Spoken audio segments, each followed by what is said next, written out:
The Marine Corps requires leaders of all ranks to have a deep understanding of war and the employment of force. MCDP 1 reminds Marines that the military profession is a thinking profession.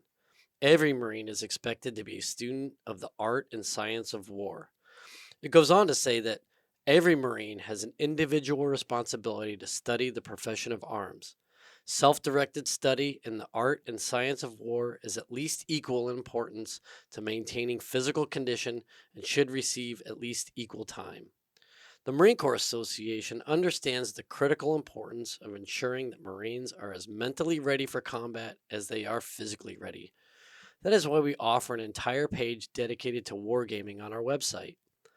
We have recommendations for both tabletop board games as well as computer games. And for Marine Corps Association members, there is a discount code for War Game Design Studios that you can find on the website. War games are a great way to immerse yourself in history and to put yourself in the shoes of the great leaders of history. Go beyond guided instruction and experience the thrill of wargaming. Check us out at mca-marines.org/decision making exercises/wargaming-2. That's mca-marines.org/decision making exercises/wargaming-2. Take your training to the next level. Hey, Scuttlebutt listeners, this is episode 177. This week, we welcome Mac Caltrider to the show. Mac is a veteran Marine, former Baltimore police officer, teacher, and author of the book Double Knot.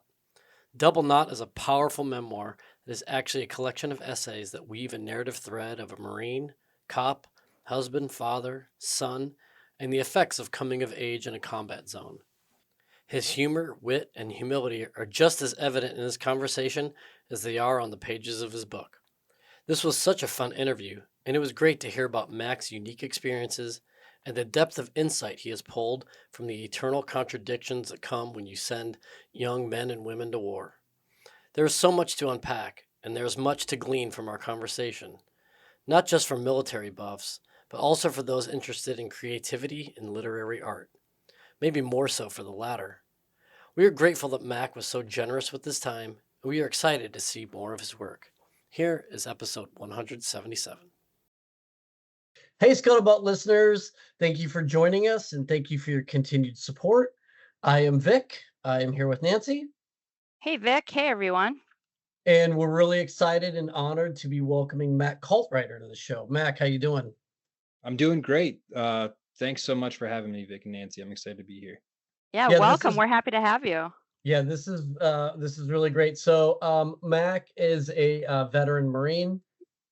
He's also the author of the book Double Knot, which I wasn't on my radar at all. And Nancy had a just an experience that I won't use speak for her since she's right here next to us, but she immediately after her trip came back and said, here's this book, whatever you're reading that isn't work related, like get through your deadlines and then read this book. And I was excited because she was excited, but at the same time it really didn't ping my radar. And so then once I opened it, like as advertised, could not put it down. And so I can't wait to dive into the book. But Nancy, yeah, if you wouldn't mind sharing some of your experience with Double Knot. Yeah, no, I don't mind at all. And Mac and I met previously. We had 2022 at the Marine Corps Heritage Foundation Awards. Yeah, 2022. We were Yeah, both. yeah. Uh, So as soon as I saw that Mac had a book out, because I'd read his work before, and I'm like, okay, I got to get this. I got the book. I took it with me. I was heading out to the West Coast to visit my daughter and my son, or rather my brother. And I figure, all right, I'll read this book a little bit, but then maybe I'll get into a movie, maybe I'll take a nap. And I picked up the book and just could not put it down. And by the end, and the last essay called Going Cigaretting is beautiful and brilliant. And by the end of reading that, I'm sitting on the airplane doing the ugly cry, like sobbing, not just tears, but sobbing with the snot coming. I mean, it was a mess. But it was worth every minute of that emotion because Mac, it was so beautiful, and I have since gone back, read that essay again, and no shit, started sobbing again, even though I already knew. It's just, it's beautiful. It's so beautiful to read good writing. So Well, I'm nerding out to be able to talk to you about this. thank you both so much. That's very flattering. I appreciate all the compliments. Yeah, thanks. It's Well, great to hear all that. before we dive into the book, can you just tell us briefly what was your path to the Yellow Footprints? Sure. Let's see. How brief should I be? No, don't be brief at all, man. My Like where are you from? And like, because I gotcha. know Yeah. in your So in your I book grew you up talk in about sort of the genesis of it all. But yeah. yeah, if you could just kind of let us Sure. I know. grew up I grew up in Baltimore, Maryland. There's no Marines in my family, but both of my grandfathers served in the Navy. One during the Korean War served on a carrier, and one served as a dentist during the Vietnam War. So naval service was always something like in my family. Um, and they were both really humble and went on to have careers outside of the military. So it wasn't like they were flying flags all the time, or like it wasn't something that was in your face, but it was something they were both proud of, and definitely helped shape like who the men they became, the men I grew up admiring. So naval service was always in the back of my head. And then, growing up, I graduated high school in 2009. So while I was in high school and middle school, the war in Afghanistan and the war in Iraq were already raging. And so um, all the pop culture that I was ingesting, movies and video games and stuff, there was a lot of things about the war, and so that piqued my interest. As I got closer to graduating high school, I knew I wasn't ready to go to college yet. That would happen some other time, if at all. But I definitely wanted to serve, and I wanted to serve in some sort of combat arms role. Infantry was the goal. So that put me between the Army and the Marine Corps.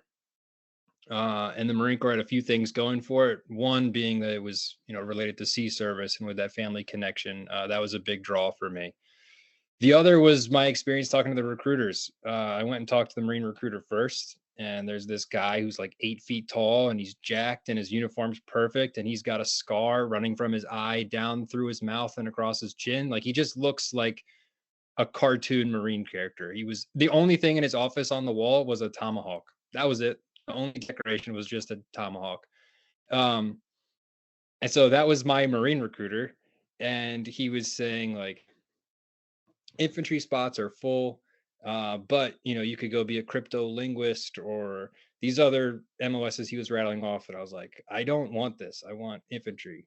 Um, and he was like, all right, well, like think about it. I can't really help you out. Come back later or something like that. And I went across the hall to the Army, and there's these guys in wrinkly uniforms playing video games, and they were like, what's up, bro? Like, can we help you? And I was like, yeah, I'm thinking about the infantry. And they're like, oh, dude, we can give you, X amount of dollars, and you'll go be a paratrooper as well, and all this stuff. And the whole interaction just wasn't great. The only thing they were offering was money. So I went back to the Marine Corps recruiter, and I was like, look, I'm going to be a Marine, and I'm going to be a grunt. How do we make this happen? He was like, all right, you passed the first test. And then, anyways, he got me hooked up with an infantry contract.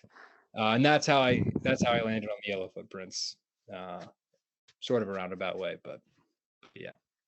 That's awesome. And then so you there was also a story that you had in your book about there was an alumnus from your high school, right? Sure. Yeah. Yeah. Actually, I was in middle school, and I was at this private school. It was all boys private school. Uh, Now it's also a boarding school. At the time, it wasn't. But like, if you picture a boarding school from like New England in like like Like Dead Dead Poet Poet Society Society. or something. Yeah, exactly. Not quite that over the top, but similar vibe. Um, and while I was in 7th grade. I was sitting in English class and a teacher popped her head in and she had tears in her eyes and she called my teacher out to the hallway. And then when my teacher came back in, she was also crying and she said, "Guys, I don't know how to break this to you, but one of my former students from this school was just killed in Iraq." And that kind of like hit us all because just that community I was a part of, military service was not common. It was a college prep school, so very few people join the military, enlisted or officer, once they graduated, and so it was just like this foreign interaction. But it brought this war that we were seeing on TV and in the movies like right up close and personal. Like, hey, there's a guy who sat at this desk a few years ago and now he's dead, and he was a Marine Scout sniper. And so the more I heard stories about him, through people at the school and former teachers, um, the more I like thought highly of this person I'd never met. He had all these admirable qualities that I wanted to emulate. And it seemed like the Marine Corps was the right path for him, despite his tragic end. And so it kind of just reinforced this curiosity I had about military service and about the Marine Corps. And it was one of the factors that helped me make my decision to follow in his footsteps, at least a little bit. And how did your parents react and respond to that decision? At first, they were like, "You're out of your mind. You're not doing that." And then the I'm pretty stubborn, and so the closer I got to my senior year and then the end of high school, it just became clear that's what I was doing. And so then they eventually pivoted and were fully supportive. And as soon as I went to boot camp, they were all in. Couldn't have asked for more supportive parents throughout the journey. But yeah, my last 2 years of high school, they were really pushing for me to go to college. And then they said, "Well, go to college first and then be a Marine afterwards, be an officer." And then I said, "No, I want to be enlisted. I want to go do grunt shit, mom." And she finally came around and was like, "All right, well, go be the best grunt you could be." And so, Oh, that's uh, awesome. yeah, my parents are great. I mean, they came to when I left MEPS, they were there. When I graduated boot camp, they were there. When I left for deployment, they were there. They were homecoming, they were there. They've been supportive the whole time. So they That's were nervous. fantastic. They were nervous and tried to discourage me at first, but then when they realized I had my mind made up, they were just on my team for sure. And I'm Yeah, sure they were really proud of you. well, I They mean, were. you have just a beautiful sort of reflection of what, and it's in the Going Cigarette and essay, talking about the difference between a combat memoir and a war memoir. Mhm. And that whole, I mean, your family is clearly a nucleus for you.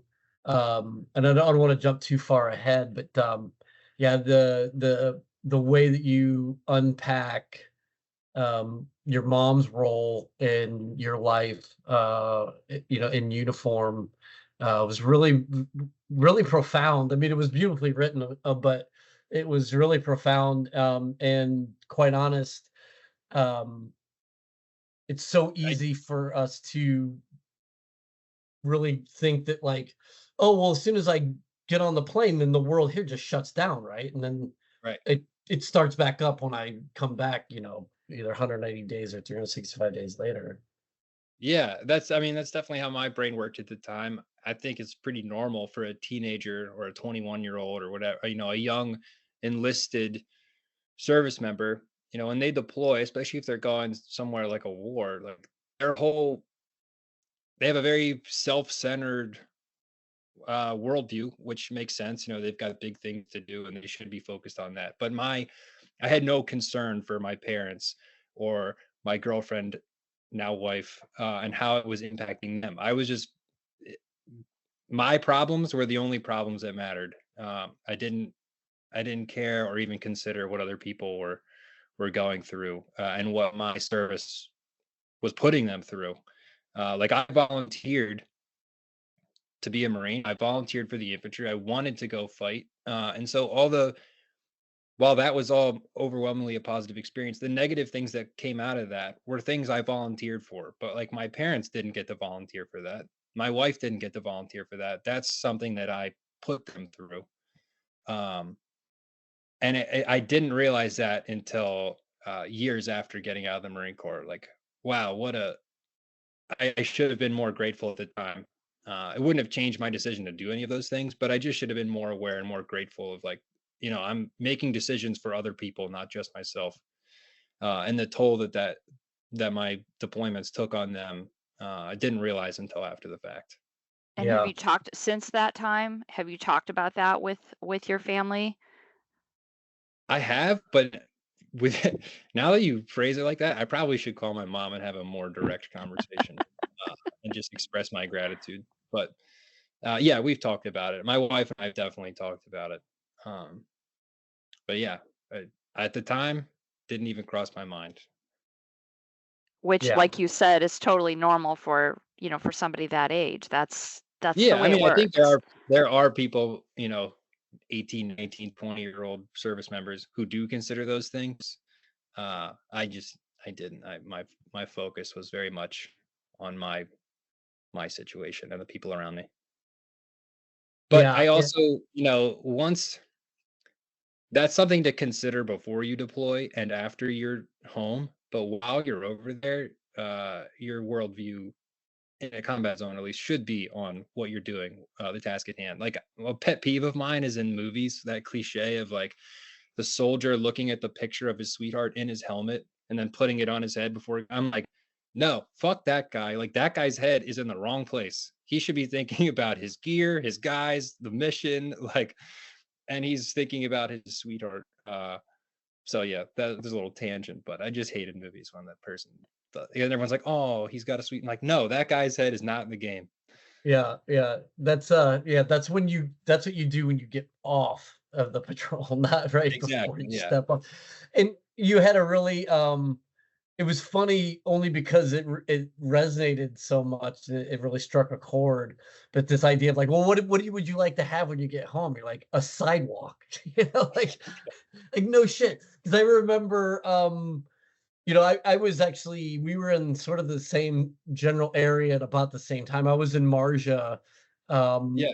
like right, I think after you left Trek Now. I got there in 11, but it was like August of 11.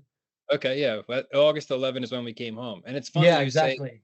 sort of the same area because some of the guys I've served with, like, don't realize that Trek Nawa is a different place than Marja. I mean, Yeah. they're connected, but like half the guys that I played with would say, "Yeah, I'm a Marja Marine. I served in Marja." I'm like, "Well, sorta," but We did Trek Nawa also was, too. you know, So the dynamic was so different for us. I was out of the so Trek Now was it was very clear that it was not Mars because that's the place where you go to fight. Was Trek yeah, Now. We'd had, Marja was not like you wouldn't vacation there, but it was a hell of a lot better than it was the year before I got there. same, yeah. So like there's a documentary I think called The Battle of Marja or something similar. Mhm. There's a few films and stuff about. Uh, I think it was 1-6. I can't remember. But the battalions that went in and cleared Marja out and had a hell of a fight doing it. Uh, those are like Marja Marines, and then the survivors of that battle were pushed into the neighboring places like Trek Yep. Nawa. And so Yep. when I tell people like where I started, where they're like, "Oh, Marja, like it was relatively safe by then." I'm like, "Yeah, kind of, but Trek Nawa was still a shithole. Like Dude, it people was wanted to brutal. fight in Trek Nawa." Yeah. No, it was But definitely you had to like mass up. Like you weren't just gonna like, hey, we're just gonna take a foot patrol on the track now. Like, yeah, no, dude, like I need a company online and then we'll go. Yeah. Anyways, I don't know where I was going with that that tangent. Um, other than yeah, anyways, I'll come back to it hopefully. But one of the things I did want to ask you about is so you graduated high school in 2009. So you were relatively young then for 9/11. yep, What was that? Because so for me, I joined in 97. okay, Very different Marine Corps, very different. Just America's place in the world was just a much better footing. hmm Um, And so what was that like then for you? Because I mean, essentially, since you were a child, like a young child, we had been at war. So what was that like for you then to make this decision to join the Marine Corps and want to be a grunt? I think, well, I remember 9/11 happening. I was in 5th or 6th grade. So I remember the feelings of like fear that day, and um yeah, I remember it. So that day was impactful, and then the wars that followed, were shaped a lot of things. But I paid attention to them because military service was sort of in the back of my head. Like when I was a little kid, I would watch like Sands of Iwo Jima with John Wayne, and like Yeah. I wanted to live that John Wayne experience. And so the Marine Corps was always interesting. The military was always alluring to me. So then there were wars going on, and it obviously that's horrible. But on one sense, I was like, good. Like what I want is to go be a Marine and do Marine stuff in a war. America's at war. Great. Like my timing has worked out well for me. I'm supposed to go serve. This is the war that's going on. So I think regardless of 9/11 or what was going on, I would have served. The reason for the war didn't really matter to me. Like when I enlisted, Iraq was, well, in 2009 things shifted to Afghanistan pretty heavily. But in my decision making years, 2007 and 8, when I was like, I'm going to enlist, Iraq was still the big show. And so like any like moral dilemmas I had with why we were in Iraq or what that war was about, it didn't really matter to 18-year-old me. I wanted to go do Marine stuff. I didn't care where that was or why we were there. In hindsight, I'm really grateful I got to serve in Afghanistan instead of Iraq, because the war in Afghanistan, makes a lot more sense to me than the war in Iraq.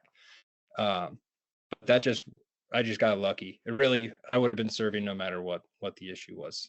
So for me, 9/11 was just, we were always at war, growing up.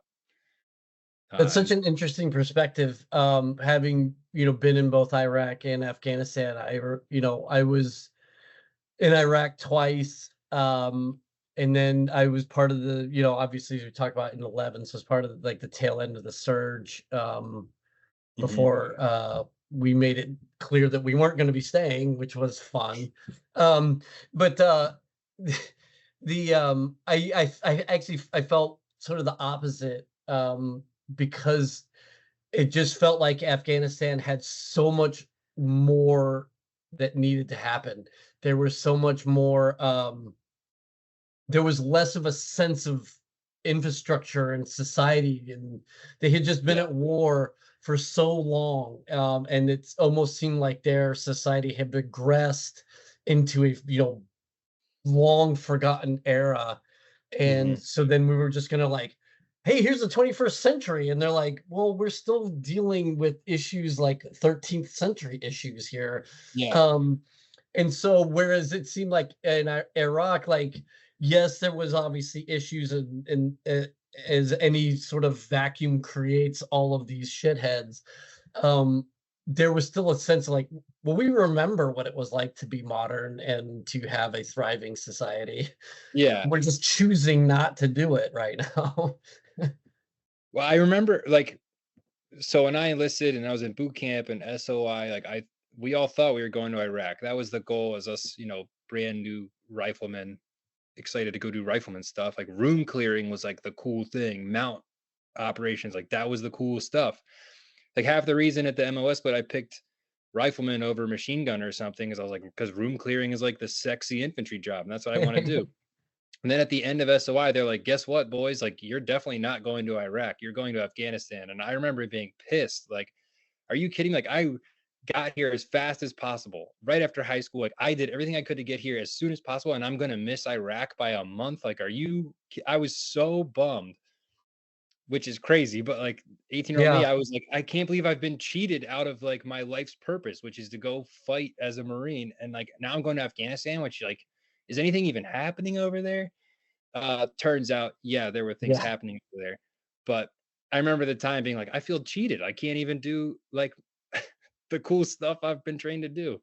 Were But you the only person who felt that way, or were some of the other no, Marines the entire you were class, all when the instructor was like, guys, Iraq is done. You guys are probably going to Afghanistan. There was just a collective like sinking feeling of like, God damn it, we just missed the bus. Like we got here and we just missed it.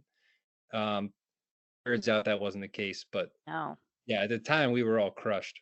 But then back to your point about, Iraq was a thriving modern society, and Afghanistan, at least where you and I were is super rural. And there's like no electricity, and people's worldview is and education is just so different.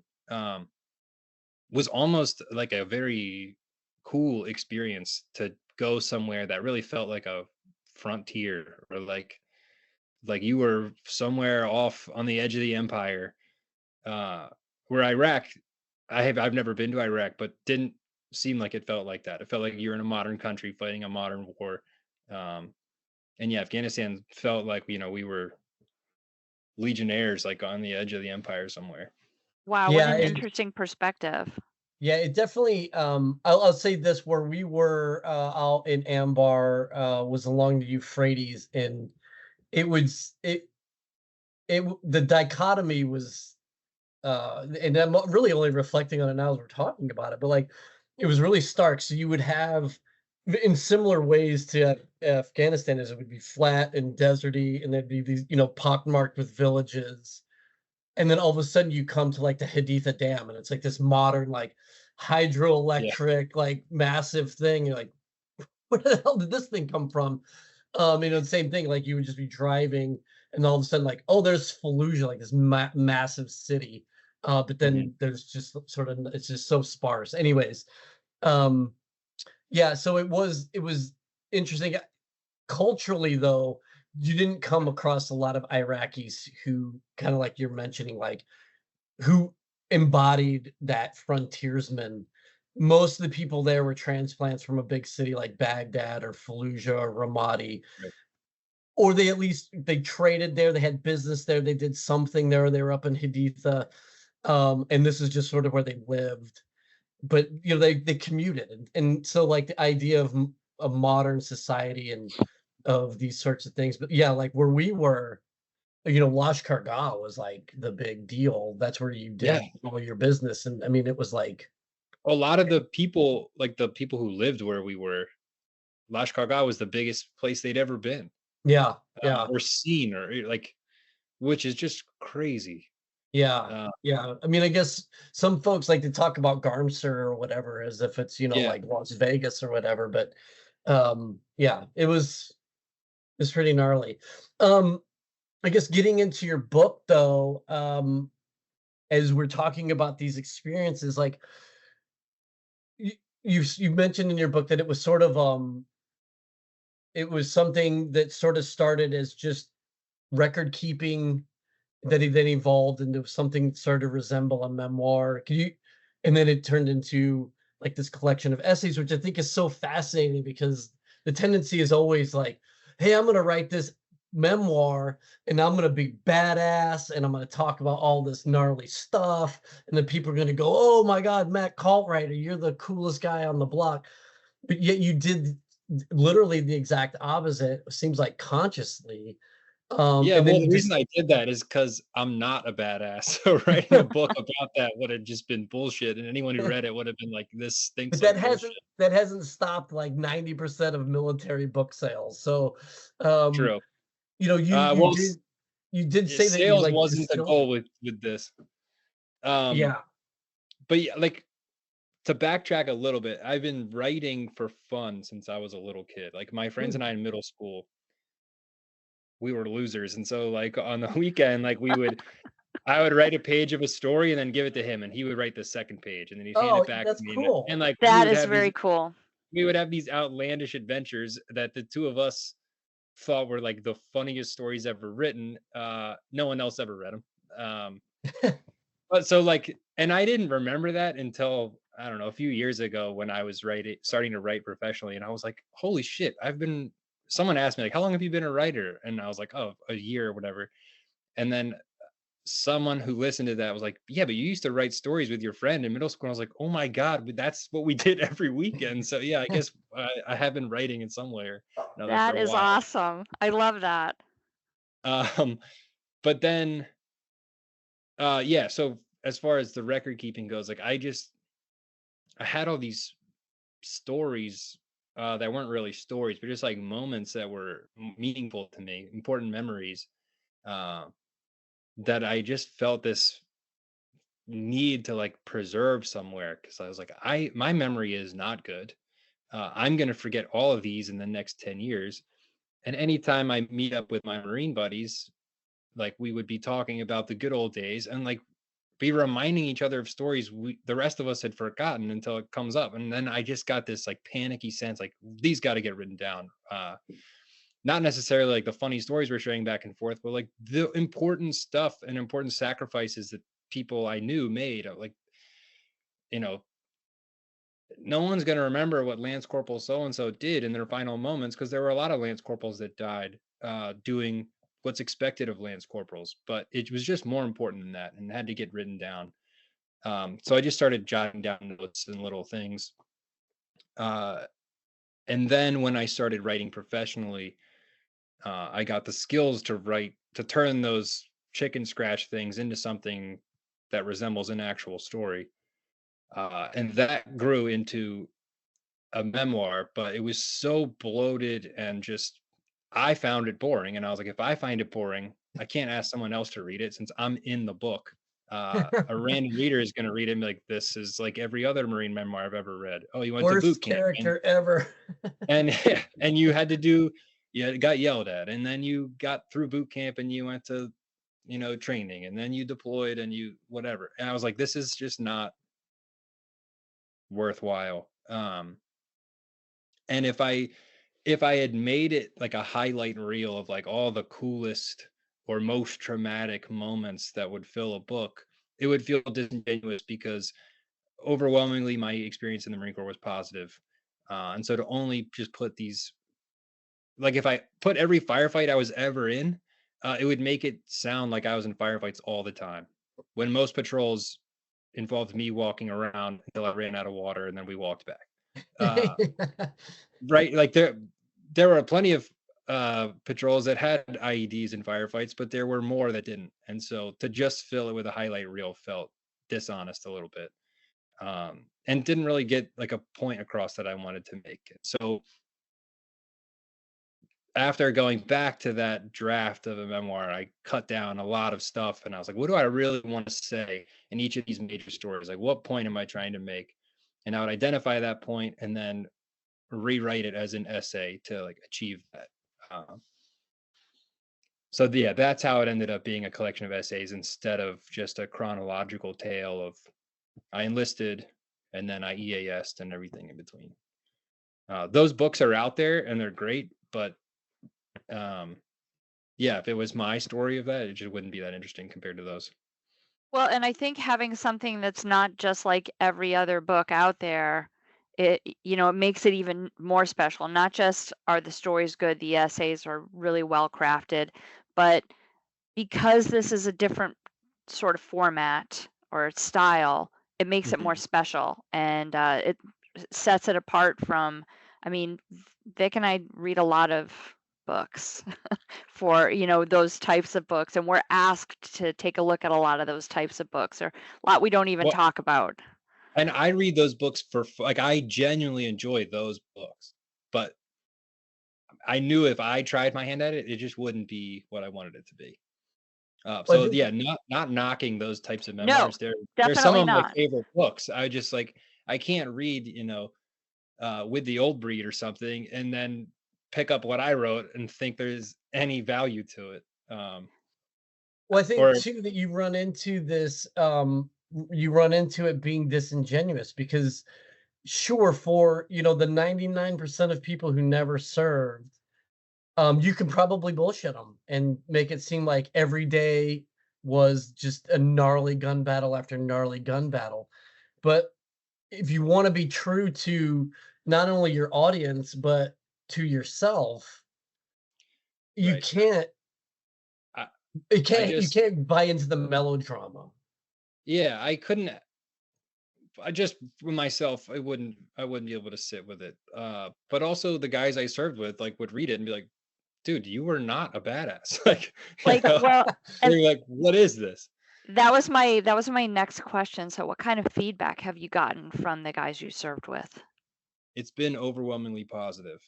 And I'll say that when it finally was getting published, like it was out of my hands and it was just coming, I got a ton of anxiety. And I had this fear that guys I served with would like call me or write me and be like, why did you write this? Or like, this isn't true, or something along those lines. And I just got full of anxiety about it. Because, if you, Vic, you can attest to this, but like you think of like a combat moment or like some meaningful scenario in your service that other people were a part of.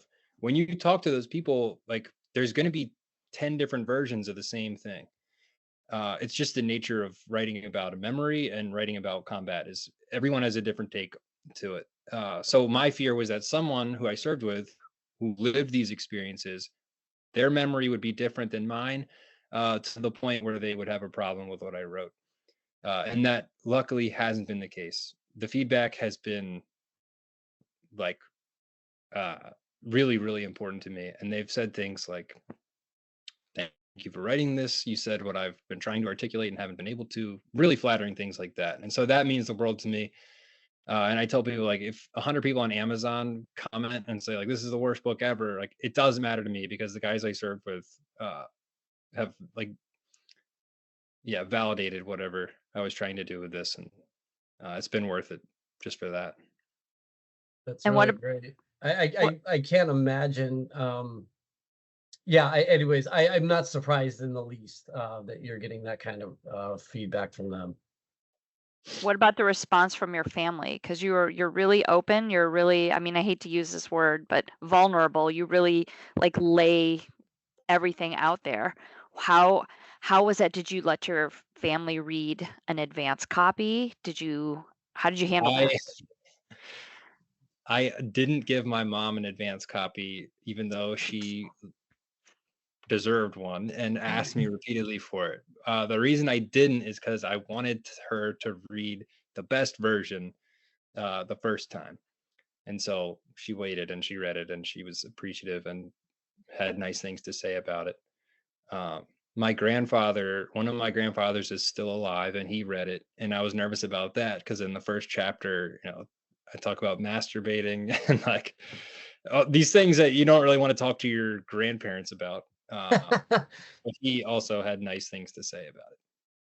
So, um, That's amazing. I'm not surprised. Like I said, I mean, I'm gushing over it because I just think it was so beautifully crafted. And I kind of one of the other reasons I like the idea of it being individual essays is somebody can just sort of dip in and out of it. You don't even have to read them in order. It's better if you do, but Yeah, yeah, I was going to actually mention that's not to be contrarian, but I felt like the essay collection forced you to be more present with the material because you what for at least for me, I was looking for that narrative arc that went through all of the essays. So yeah, I agree, Nancy. You could just sort of dip in and out, and you don't have to necessarily read them in order. And maybe this is the beauty of your work is that it does hit on so many levels. But if you do read them in order, and you are present with the language, you can see like, oh, these all are connecting yeah. through this very subtle yet beautifully crafted narrative arc. Man, it is really I can't say enough about it. thank you both for that.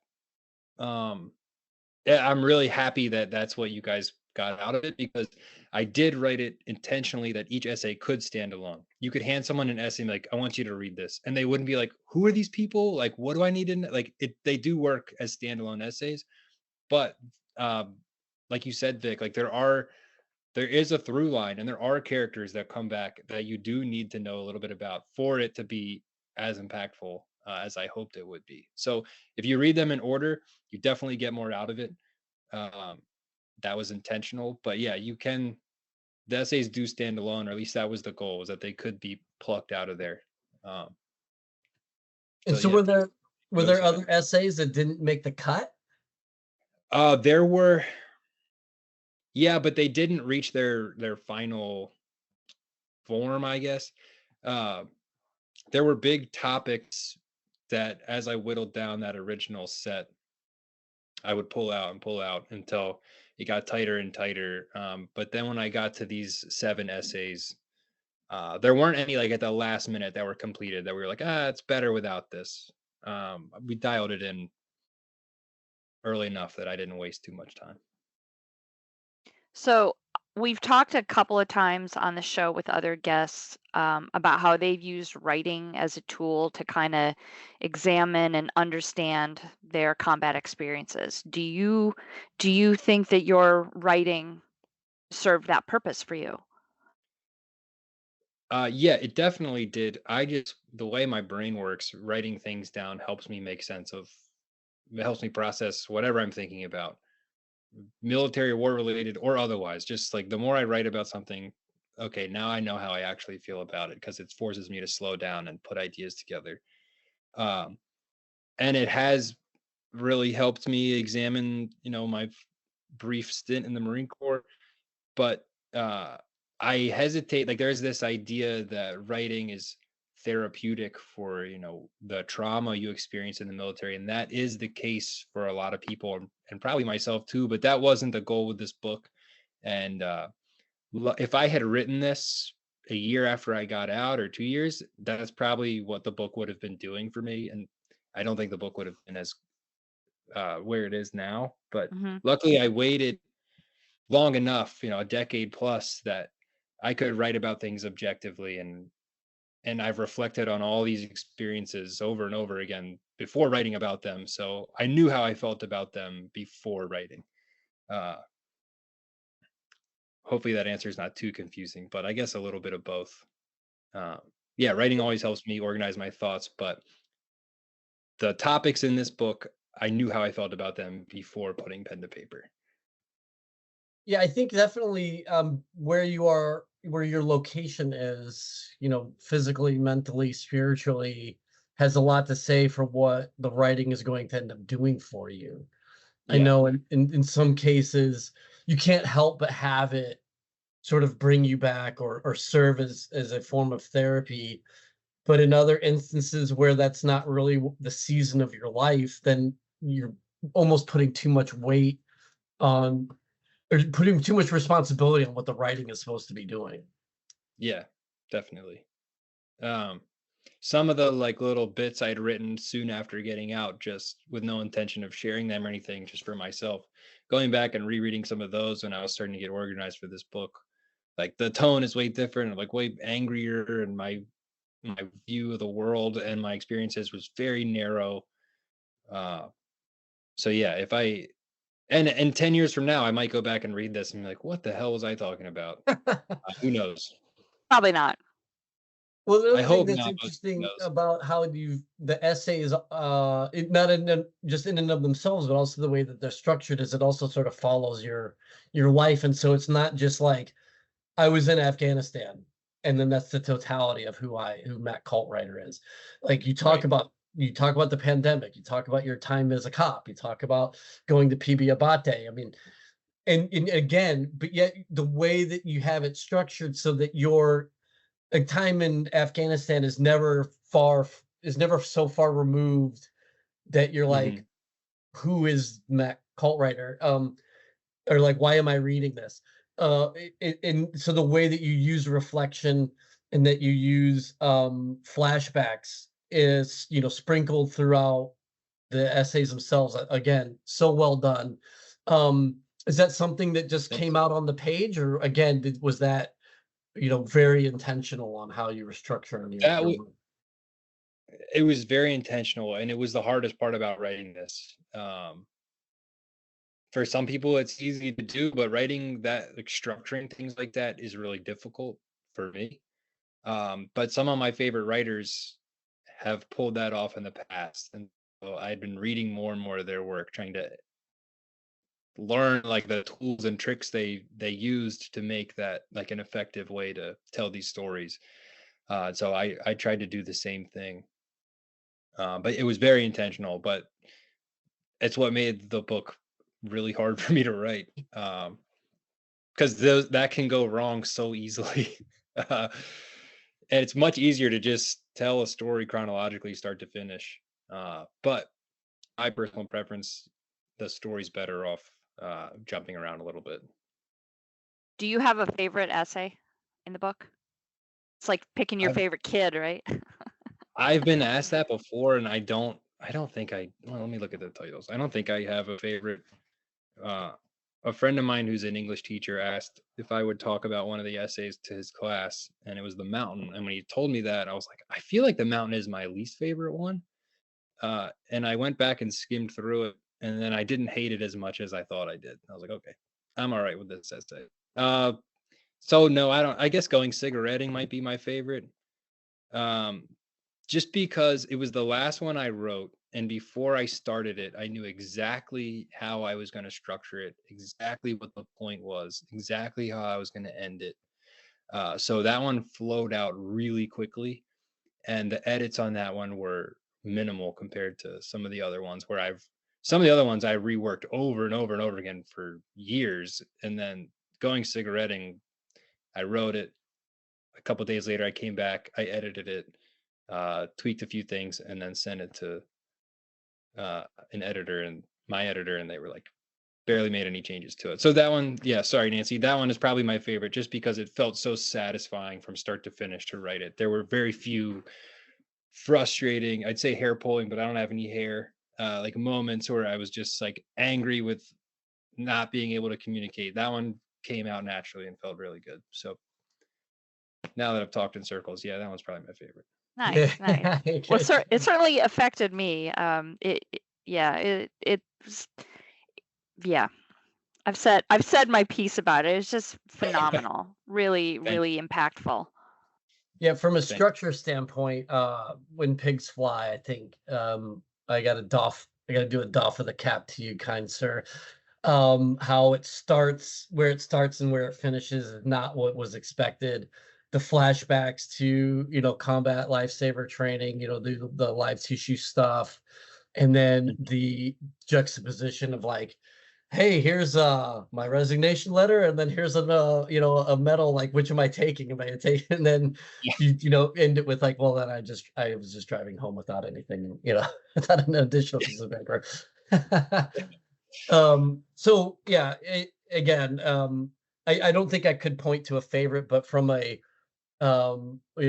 aspiring writer standpoint, I thought that was really well done, as how it was constructed and then how it left Thank off. you. So yeah. That one, I know you guys have had Tom Schumann as a guest on the podcast.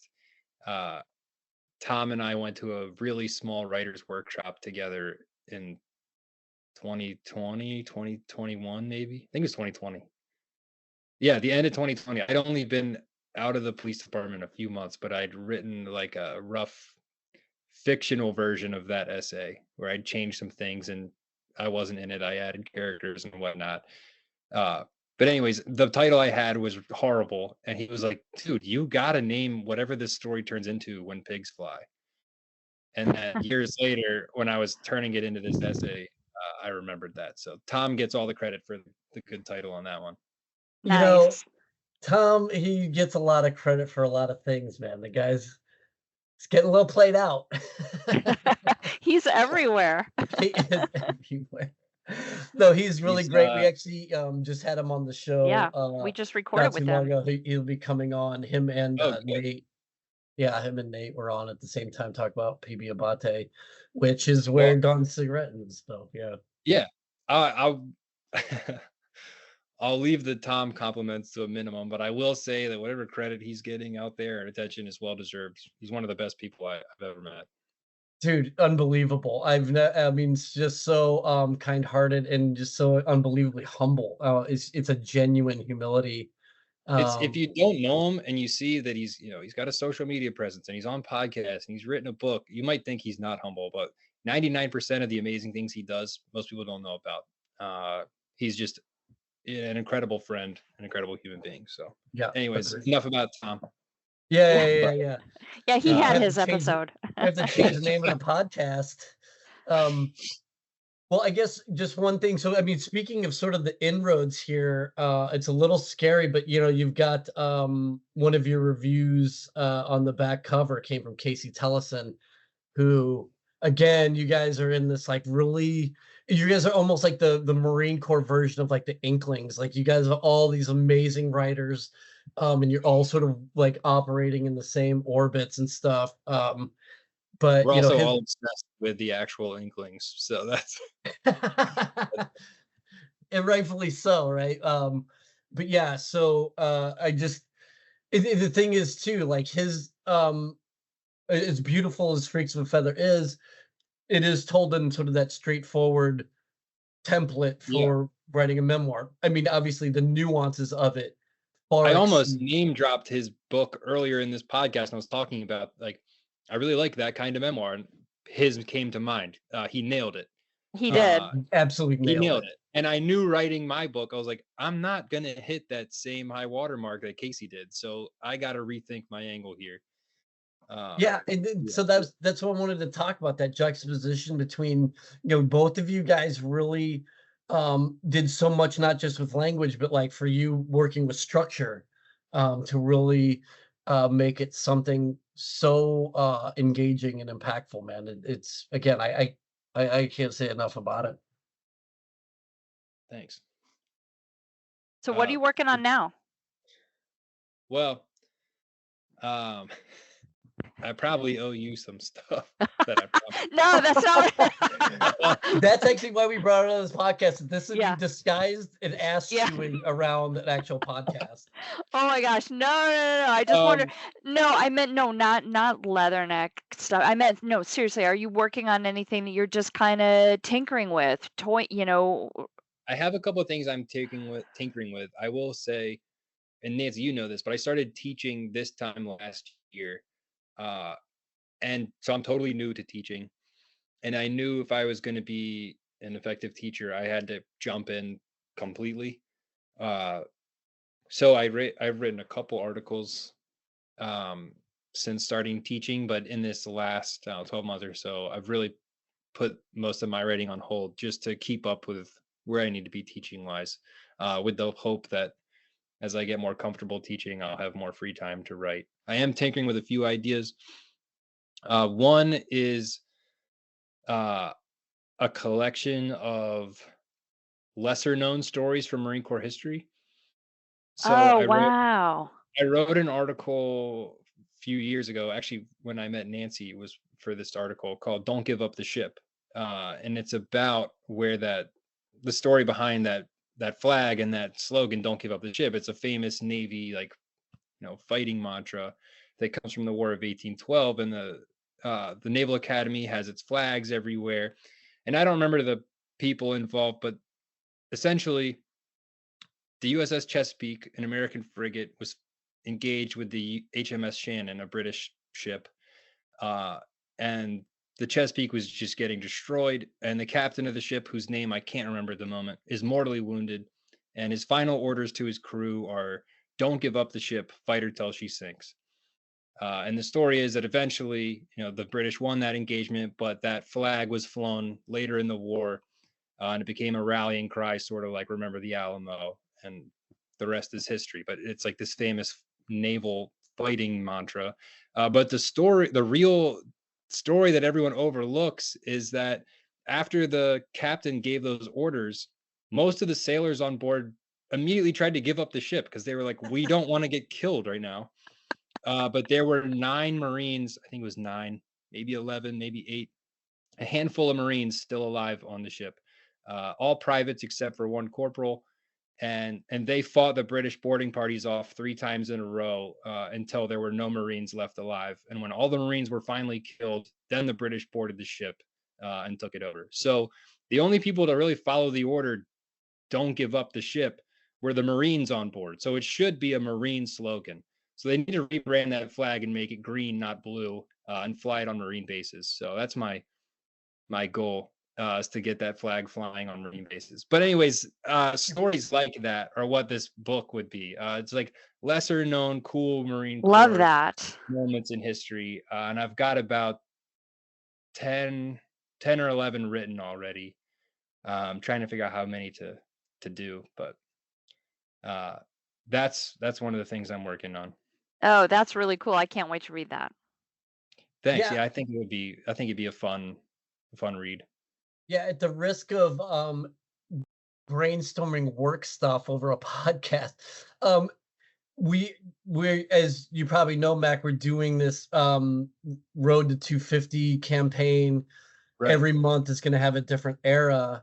Dude, that would be a wonderful story to get out for whatever that bucket falls in. I think is it December or January? It's December, yeah. It's Yeah. the December issue, yeah.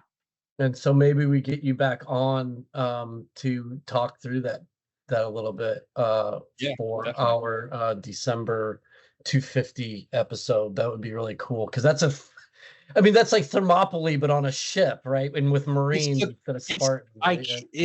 Dude, I get so frustrated that nobody knows it because like it is Marines in their element, being like Yeah. the most Marine ever on a ship, killing people, like trying to board their ship, following these orders to the last man when everyone around them is giving up, like just being Marines. And it gets me so fired up, and no one knows the story. And then the Navy Yeah. flies the flag everywhere, and I'm like, dude, the Navy didn't do anything except give up the ship. Like, this is crazy. This is and like, I got to go back and read the details, but like like the wounded privates were like killing people with like the butts of their rifles and stuff, like just intense hand-to-hand combat until they were all killed.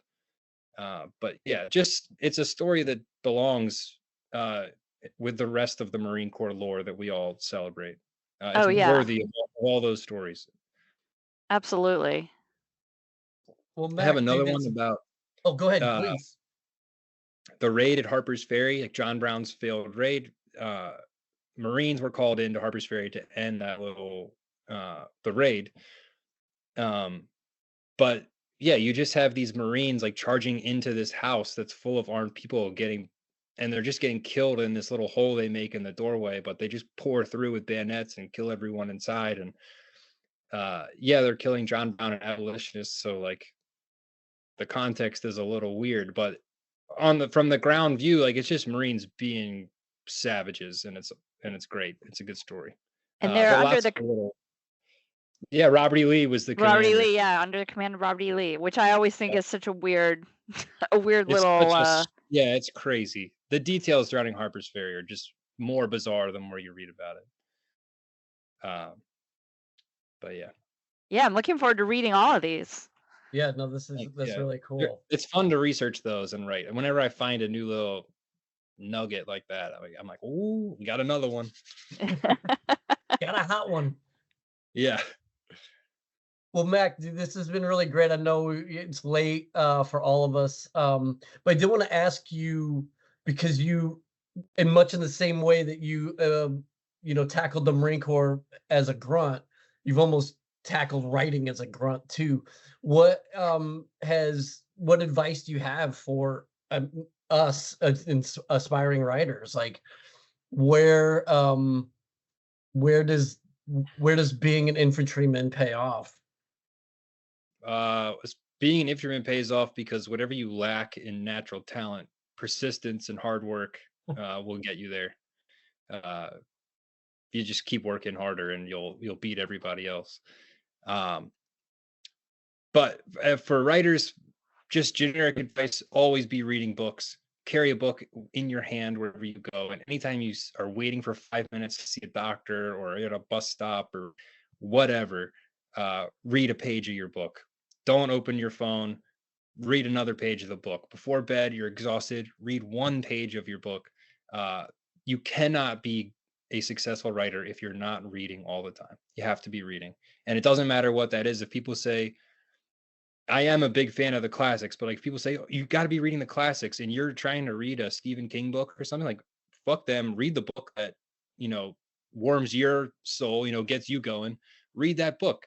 And the writers that really blow you away, read more of their stuff until Mhm. you can start to pick up on the things that they're doing and why is their writing so compelling. Like there's techniques they're using to that speak to you, and then try and copy that, emulate it, learn how to do those same techniques yourself, so that when you have a story to tell, you have the tools for it.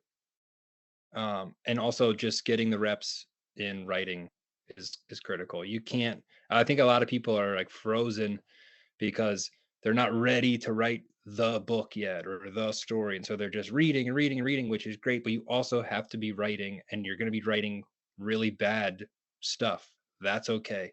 Uh, Write more bad stuff. Write even more bad stuff, and read some more stuff, and then eventually you'll learn the skills to write some decent stuff, and then write more decent stuff, and eventually you'll get to where you're trying to go. But Yeah. reading, you got to read. That's why I teach English now, and I tell my students all the time, like, how do I get better at writing? I'm like, well, I can correct your writing every day, but if you're not reading good writing on your own, you're never going to get there. Yeah, yeah, and one thing I would just to piggyback off of is that also read within the genre that you wanna write. Um, Yeah. I think that because every genre has its nuance, and they have the thing that, like, the little touch of the nose, the little, Hmm. wag of the, little wink of the eye, that it's special, and that's where the art comes in, and so, yeah, and if you want to write memoir, just take, you know, Double Knot and Freaks of a Feather, and then just consume those 2 things, Yeah, let and those be then your guides. you'll be a good spot. So I've got Um, 2 final yeah, questions. please. Okay, the first one is, what are you reading right now? I am reading The Sun Also Rises by Ernest Hemingway. Um, I'm not a huge Hemingway fan in general, uh, but then I've been teaching some of the techniques that he's known for, and that kind of got me interested. And then a friend of mine was just raving about Sun Also Rises and how optimistic of a story it is. And so then he was like, "Well, guess what? We're going to read it together." So I kind of got forced into it, but I'm halfway through, and it's been delightful. Oh, Um, that's what I'm reading right now. okay. Vic, what are you reading right now? I put you on Uh, the Dou spot. Double Knot. Double knot? Um, no, I've literally, like I said last night, but yeah, I'm trying to write, and so I'm trying to take your advice to heart, and to do more reading outside of work. Um, and when I was going through my writing program, the one thing they said was like along the same lines what you said, like give yourself grace, and then just start with like just open the file. Just give yourself credit for opening the file Yeah. and having it on your desktop, even if it's just ends up being just your background for all this stuff. Like give yourself credit that you at least open the damn thing, and then just start from there. Vic, I'll add, just to beat a dead horse, like talking about how being a grunt helps or being a Marine helps. Like write that first sentence and Yeah, know that like that's not going to be the first sentence. That first sentence sucked, but write the second sentence anyways. Go to the third, and like until you have something and you're like, this is trash, and then go back and read it. And be like, well, what about this makes it bad? yeah, And try and fix those things. But it's like if you're doing something as a Marine, like you might not have the perfect plan of like how to get into an objective or whatever, but like just get in there, even if it's the worst way. Like the job is to get there, so get there, and then after the fact, figure out how to do it better the next time. But yeah. if you just wait till you have the perfect opening sentence and then the perfect second sentence, like it'll never get done.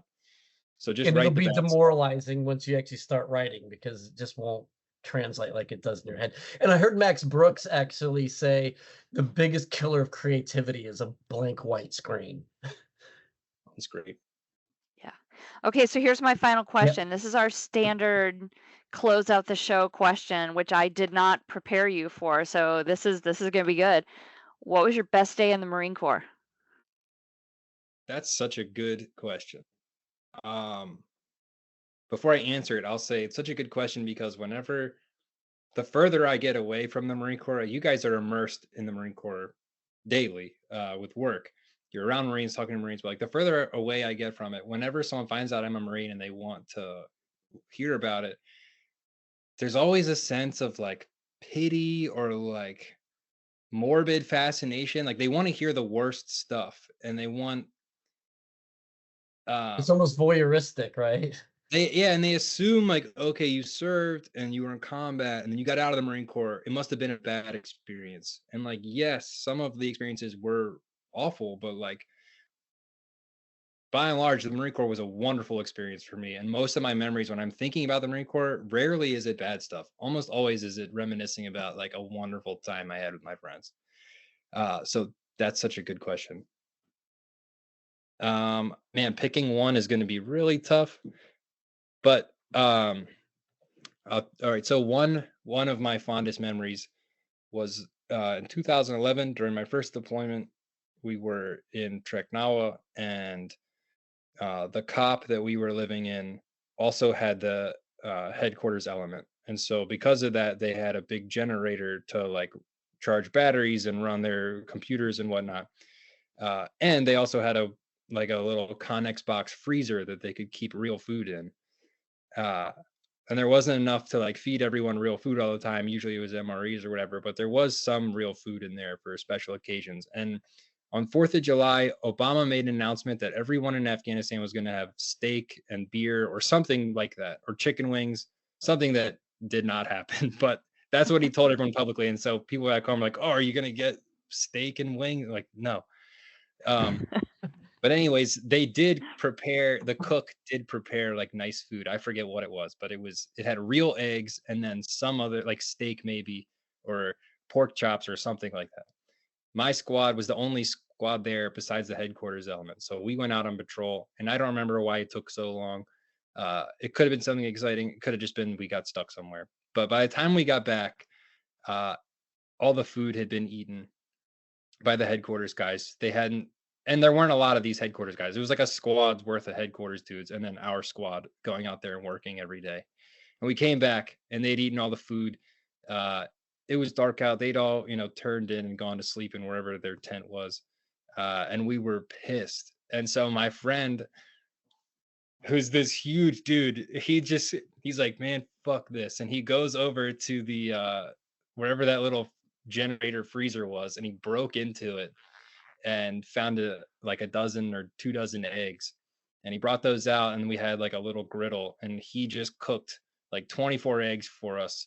And we had a speaker going. I remember this like it just happened. We were listening to I'm a Thug by Trick Daddy, which is a terrible song, but now like if I'm having a really bad day, I will be in my car and I will turn on I'm a Thug by Trick Daddy. And I just think about like laughing with my friends and eating just eggs, but like the best eggs I've ever had. And it was wonderful. Like just a handful of us crushing eggs, listening to Trick Daddy, knowing that the headquarters guys couldn't do shit about the fact we just stole all their eggs. That is awesome. It was, yeah, one of my best memories of my life was eating eggs with those guys. That's amazing. That needs to be one of your essays. That's a great story. What a great I should write memory. that down. So yeah, but yeah, look up "I'm a Thug" by Trick Daddy. Man, it puts a smile And on then my face. eat eggs while you're doing it. Yeah. Yeah, eat some eggs. It's hard to be sad when you got those going on.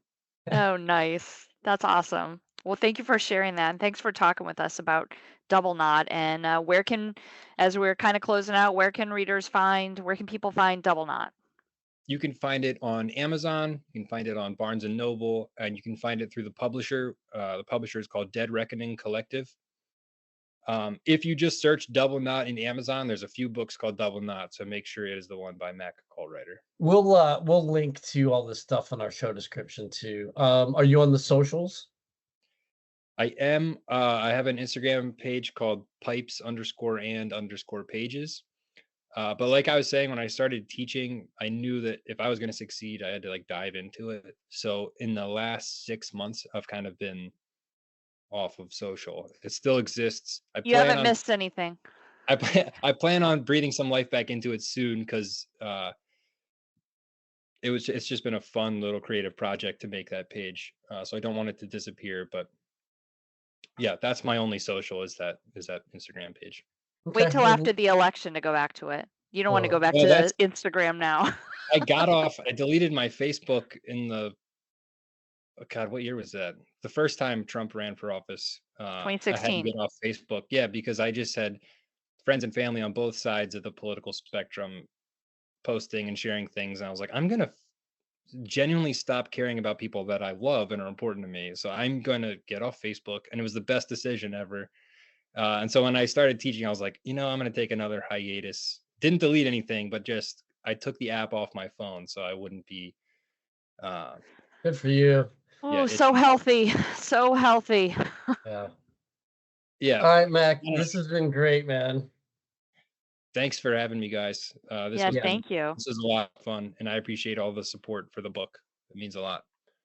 Yeah, for sure. And then I'm totally serious. Nancy and I will sort of chalk talk what we're gonna do about this don't let them take the ship thing. But that's freaking great, man. We gotta we gotta do something with it. Yeah, we'll Yeah, bring you back on whether you like it or not. I'll come on and just talk about Trick Daddy anytime you want. Nice. Nice. We've It's a had date. Casey Tellison on the show like 4 times now, so you gotta really Oh do man, some catching up. Casey and I should do the same episode, and then we can all chat. Oh, Actually, would be- going cigaretting, Casey was there for that. Oh, was it? really? Yeah. Very cool.